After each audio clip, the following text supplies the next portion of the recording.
Okay. All right. I'll get the name. Thanks a lot for joining us. Appreciate it. Thanks for having me. Yeah, of course. You have a perspective that we'd really like to get out. And again, like with everybody else, we're talking about issues related to Black Lives Matter and being black in the world and FGC. And like with the other guests, I think I'd like to just give you the chance to talk. So, floor is yours. Okay. I mean, I didn't expect. The protests and things like that. I didn't expect any of it during a pandemic. So the Black Lives Matter movement happening, I thought it was amazing. I thought it was phenomenal that it's happening. Things like this, they push change, and I love it. But of course, with anything that's supposed to push change, of course, there are those that are going to see it another way. They're kind of negative about it. But for me, when it originally all started and the FGC was catching wind of it, there was a lot of people supporting it, which is great. But for me, I felt like, I'm like, well, there was a lot of black people in this community who were talking about these problems for a very long time. Just the treatment of black people in the gaming community and in the FGC and in regards to their concerns being heard with racist comments and things not being addressed. And, we're Black lives in the community, and a lot of people felt like our voices weren't heard. Like when we had to do the most, we had to yell, scream, and shout to even be noticed in regards to those things, or insensitive comments right about racial problems, or even things that have happened recently, like the Watermelon Lives Matter thing and the I Can't Breathe joke, and those things are very insensitive. It really does, saying all that, it didn't make me feel safe. And a lot of other people don't feel safe when things like that happen and people feel comfortable doing it. Mm-hmm. But with all that being said, it's been great that there's been a lot of charities that have been happening in the FGC as well, that have been donating money to the movement and the different organizations. So that's beautiful. I remember telling my sister about all of this, and I was like, I just wish that it didn't take this for people to start caring, because I'm like, especially in my own community where I call it home, but at the same time it's like I don't really feel like some people actually care. It's just trendy, and it makes me feel a little uncomfortable. It makes me feel like it doesn't really matter unless it makes you money. But my sister said this. She's like, oh, Jeannail, stop being so cynical. There is a lot of good there.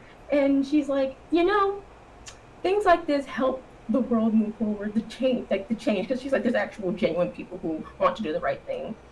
And I said, I know, but I think I'm so used to feeling guarded because of always having to defend why I speak up about the things I speak up about, and other women and black people as well, and that it's like, maybe it's just hard to kind of see it as genuine when all you've had to do is defend yourself. And it's hard. It's really hard because I've said this before, but it's like a lot of people just support you because you can play the game well, but they don't really care about what happens to you. And I could go out the house today and get shot and nobody would care. But people won't care about that. That's how easy that's what happens to black people. So but that's considered politics in the gaming community for some reason. But my well-being, and any black person's well-being shouldn't be considered politics. It's just, it's our safety, it's our well-being, it's respect, it's human decency. So I wish I could be a little more less cynical about it. I've gotten better with it, but it's like, okay, is this for the time being, or is this actually is this support going to be for the long run? But aside from that, I've also used my own podcast that I do with Alicia X Life, and it's called FGC Welcome. We talk about a lot of different topics, some of them including some of the things that we've dealt with as women of color in the scene, because the experience is very different compared to men. And so we talk about that. We talk about just our experiences of getting into the scene, and so we use that platform to actually talk about the Black Lives Matter movement. She went out to go protest. We held a podcast here. I haven't been able to go protest yet. I can barely leave the house because downtown is like an hour plus change away. So it's been kind of hard, but I definitely done a lot of reading because there's things I didn't know either. And my family and I chose to celebrate Juneteenth and Yeah. and what that meant for Black people and actually like being free. It felt good. It felt good. It's an awakening for a lot of us, and just because we're Black doesn't mean we automatically know everything about what's happened to our people. I think it's always good to be educated, whether you're Black or not, especially about other people's experiences. I think sometimes what people lack is empathy, and I wish people had it more. When I think about that, empathy and the FGC, I said this kind of to a friend like a few days ago. I was like, I kind of only feel welcomed in the Tekken community. When it comes to anything outside of that, it's kind of hard because you don't want to be seen as the angry Black woman because you're speaking about things that genuinely happen to you and people that look like you, and that's like, it's very uncomfortable. But somebody has to do it. We have to be like, hey, like this happens to me, like these things happen to me. And you always kind of have to keep yourself guarded. It's hard. It's very traumatic, actually, to be honest. When you see like racist things in your own community and you call it home, I saw this that's called trauma. When you experience like things like that, racist things or anything like sexist, anything like that, it's a trauma that people experience. Mm-hmm. And sometimes people kind of bury them, but a lot of people have buried them in this community because it's the community they love. But I do like that it's going in a more positive way with, people being put in check. But not just that, but there are people that have acknowledged, hey, I'm wrong, I've done wrong, I want to do better. And like I said, the charities, tons of charities for different events. I think it's beautiful. It's just, I'm kind of in a weird place in this community. Like, I kind of stick to the Tekken one because that's the only one I really feel the most comfortable in. And I have friends in other communities, like other fighting game communities, but the moment I step outside of it, I get a little hesitant. Yeah. I mean, it's got to be kind of an interesting situation for you as well, because, as a Black woman in the FGC, you've probably hit a lot of roadblocks and everything, but, the FGC tends to have this kind of almost too much of a fascination with accomplishment, and you have to be good and all this other stuff. And obviously you've done really well in a lot of tournaments, and then all of a sudden, I mean, once you started placing higher in tournaments, that's probably when you started feeling people almost kind of treating you differently, right? And then it's hard to figure out who you can trust, who's genuine at that moment, right? Yeah, that's actually what happened. Like, because I'm considered a top player, but that wasn't without hard work, right? Mm-hmm, but I'm still seen as the exception. Yeah. And that's really disturbing. I hate to mention this because I don't want to bring it up, but I feel like this is kind of what I have to do. Mm-hmm. The Chris G comments in 2017, I was tagged a lot.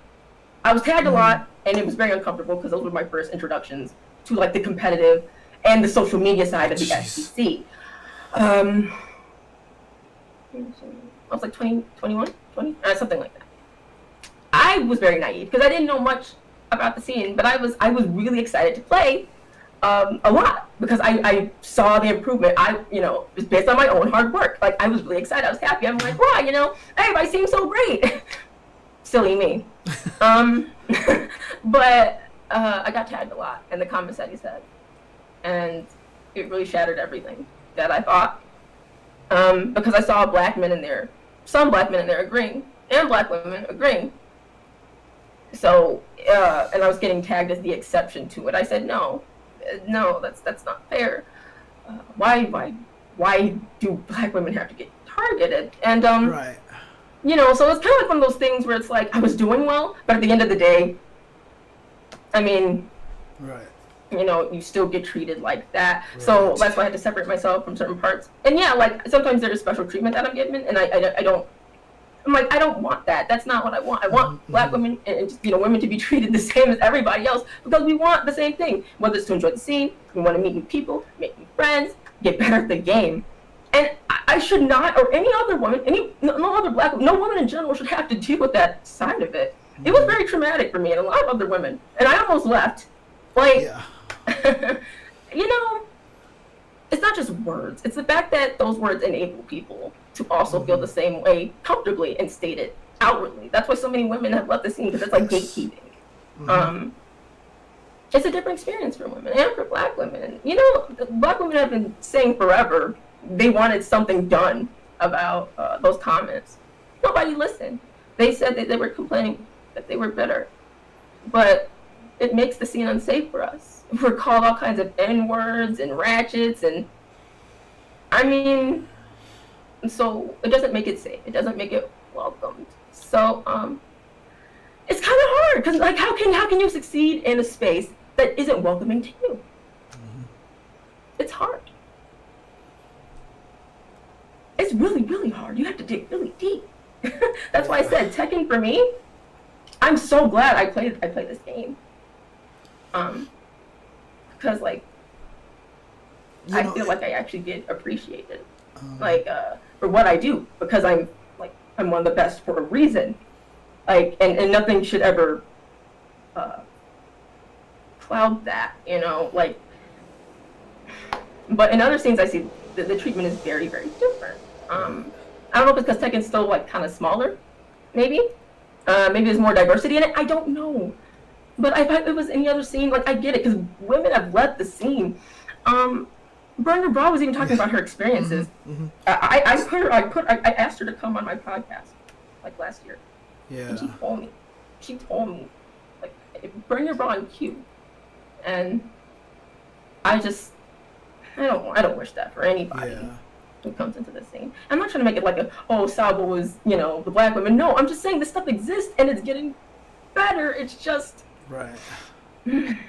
Because I mean, as soon as you started talking about women who left the scene, you know, you mentioned Burn Your Bra. She's one of the first names that came to my mind, because, you know, she was someone I supported a lot in the FGC, and when she left, I talked to her about it, and there's just you couldn't blame her, you know, for all the way that Black women are treated in the fighting game community. You know, she used to tell me stories about all the things that competitors would say to her, like after matches and things, you know, or during matches. You see what I'm saying? Yeah. You see what I'm saying? Like, yeah. And you know, I'm sorry, it's a really like passionate topic for me. Oh, you know? absolutely. Like, No. This hits home, man. Do not. I mean, there's no reason to not be passionate about this topic here. Absolutely, be as passionate as you want.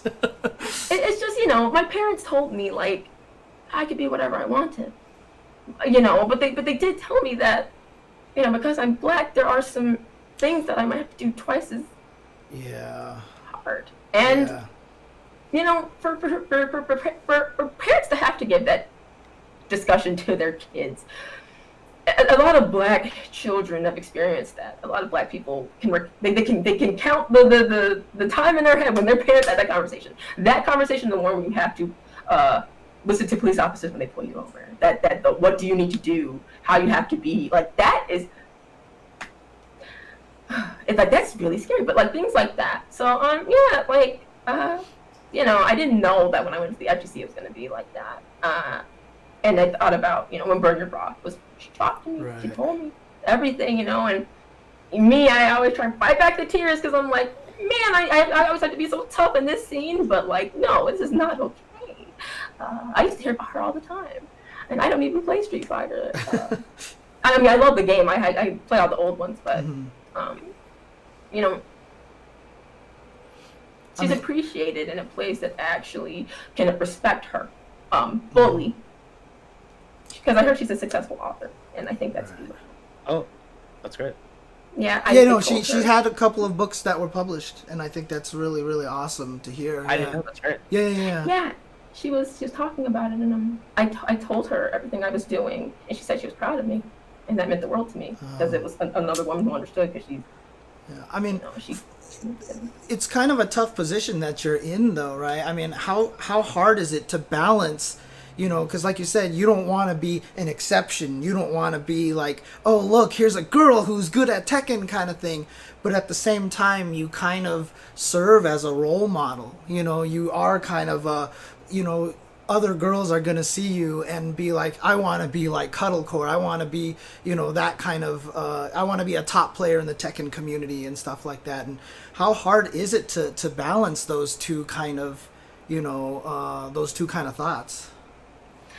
That's a really good question. Well, it's something that I had a lot of time to think about when I first started. Right, I always hated the term "good female player." Yes. I think it's trash. That's bullshit. That's not what that is. I'm beating hella men, getting top 8s, top 16s, taking out tons of the mostly men, right? So I'm like, no, I always make it very clear, what I do, I'm a great player. I was aspiring to do better, obviously, but the point is, I never categorize myself as that. So I always enforce that every single time I talk. In my streams, I do it too. I educate people on that, and I've also educated people in the podcast I do with my girlfriend, because it's I honestly don't think people know.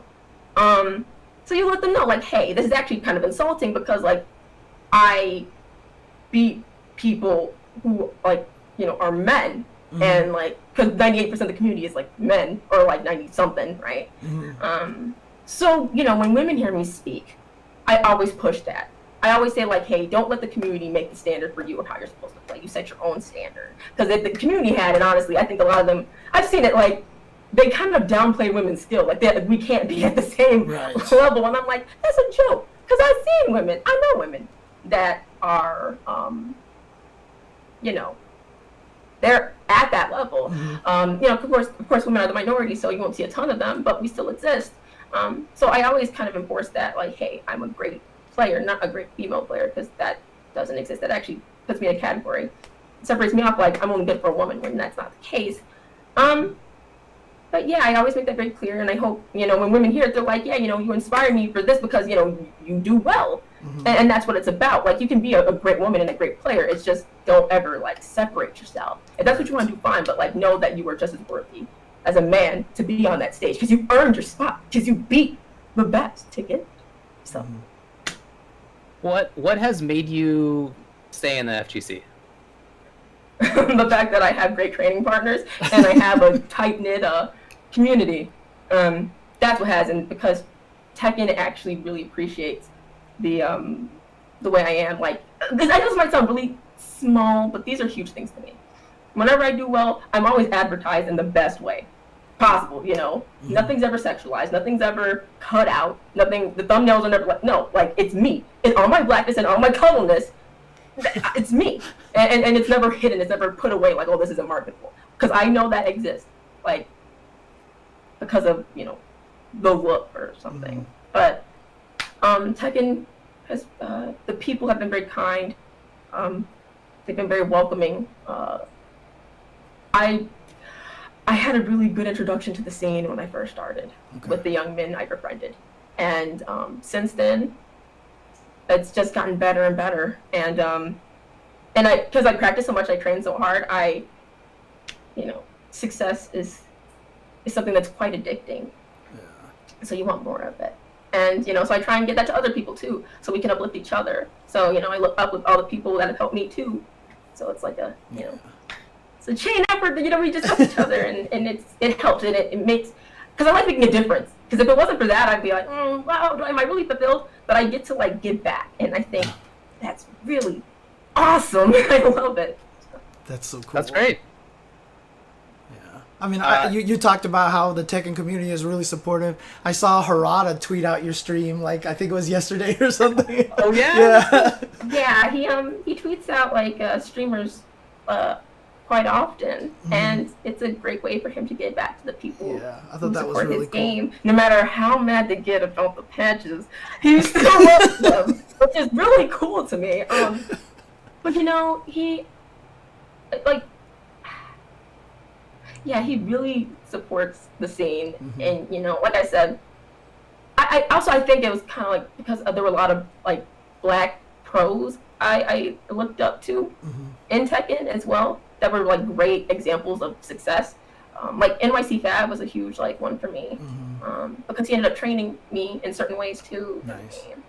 And the people who trained me never said, "Oh, you're a woman, you can't." No, they literally were hey, yeah, this is what it is. This is the old school stuff. you know, and also fighting GM as well.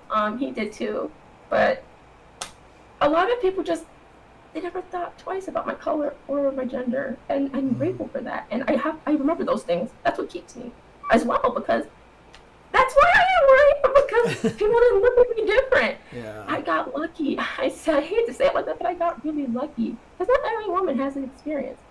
But I try and be a nice, happy introduction to the scene for people who want to get better. So I really try and help. I train people too on the side. So. Yeah, I've always said, you know, like one of the hardest things is that when you're a woman in the fighting game community, a lot of times people will sit down and play you in tournaments and they'll use their secondary or they'll go easy on you kind of thing. And that's actually, you know, that is sexist in and of itself. So, you know. It is, very much so. Like, don't underestimate a woman's skill, you know, because she can know just as much as you, and just because you're a guy doesn't mean you know everything either. You can get body just like anybody else. So I mean, I'm gonna just be 100 about that. Like, no, it's for real. Like, most guys get bodied when they go to a tournament. I don't. This is what I say. I've said this online. Every guy gets bodied who goes. Just because it's like, because you know, there's like maybe 50% pro players, maybe even 10%, and then the rest are like competitive, but they're not pro like that. They don't place like that. There's some, but it's a very small amount. So I really don't think it's fair to belittle women and their fighting game skills, because they're trying to get better, just like a lot of people, a majority of people in the scene. But the last thing I would do is ever go easy on anyone. I'm gonna beat their ass into the ground. So it'll teach you to be better. That's the way we do that. That's the way I was taught. And I would go to the lab and learn how to become better, because that's how we do that. Don't underestimate anybody. Just beat their ass, and they'll learn that way. You beat by getting beat. You learn how to beat people by getting beat. Yes. Yeah. No, That makes sense to me. Is there anything else that you would like to talk about or bring up? Well, I think with the community and everything going on, I think it is really easy to kind of talk about the negative, but there's a lot of positive and a lot of good things going on. I love that people are being vocal. I love that people are speaking up and supporting each other. That is huge. I do want to say that something that happened recently, the Black Girl Gamer Summit, was amazing. It showcased all Black women, like, and their talent within the gaming community. We're all professionals and what we do, and it empowered so many people to show, like, hey, we exist in this space. And some people didn't even know certain things, but they're like, oh my gosh, she voice acted for this. I didn't even know, like, cool things like that. They're like, oh yeah, she plays fighting. Oh, that's so cool. Like, I was so happy to be there. I felt so at home. And when you see people that look like you, you don't feel so alone. And there's nobody that really looks like me on the pro circuit stuff. And there's nobody really. Like, they're all men, and they're, I mean, if they're Black, then I mean, cool, but like, you know, still not women, and it's still kind of different. So to be around that kind of power and like radiance was amazing. I think more of that needs to happen. More summits, more things that show, hey, these people are in the scene that exist. Especially in these times, since we can't go to stuff offline. I think it'll teach people about different groups of people, their talents, and give them more respect, maybe more of a sensitivity to different ethnicities and different people of color in the field, in different fields of gaming as well. It was just amazing. Definitely recommend people check it out. It was a really good summit, and you can learn anything or two. Where can people check that out? Oh, it's the Black Girl Gamers Twitch page. Oh, okay, cool. It's you can't miss it. It's got like a Black woman in the front with a controller in the hand.